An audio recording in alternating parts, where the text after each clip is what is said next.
Pain is an alarm telling the body something is wrong, and it is highly subjective. It depends on multiple factors in the environment. The way pain is experienced depends in part on the genes inherited, physical characteristics, and how the brain interprets signals too. There is a biological influence, a social influence, and a psychological influence. A factor of the biological influence is the fact that the amount of endorphins produced by a body varies person to person, and endorphins help when it comes to tolerating pain. Typically, the more endorphins someone has being produced, the less pain they are likely to feel. A part of the social influence depends on our social environment, like who is around us and what culture we're a part of. Typically, if someone is around someone else experiencing pain, both people's brain activity will mirror that of someone experiencing pain. Another example of a social influence is reacting a certain way to pain depending on who is around. Like here as an example, this boy's crush is watching, so he wants to appear tough for her.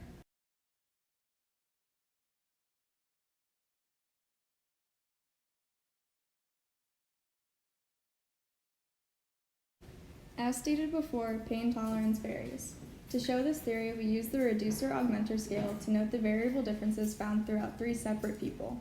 In 1967, Pietra found that there appears to be a continuum consisting of individuals whose nervous system magnifies incoming stimuli, and those are called augmenters. Individuals whose system attenuates stimuli are called reducers, and those in the middle of the 2 extremes are called moderates. Additionally, it has been demonstrated that there is a link between pain tolerance and the tendency to modulate incoming environmental stimulation. Specifically, reducers tend to report a higher tolerance for pain than augmenters, seek higher levels of environmental stimulation, and behaviorally engage in higher levels of activity.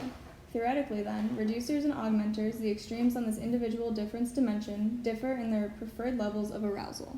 We used consisted of 21 questions that refer to either events that people experience or feelings people can have. Those asked to fill out the scale were told to circle the number that best describes their feelings in general or how they felt about a particular event. So you have 2 options to choose from, with numbers 1 through 6 presented between the 2 options. For the first example, there was the option to either watch TV or read a book. So if they circle 1 through 3, they prefer to watch TV, but 4 through 6 shows preference for reading a book. The closer you are to the example you pick, the higher preference you have for said event or feeling.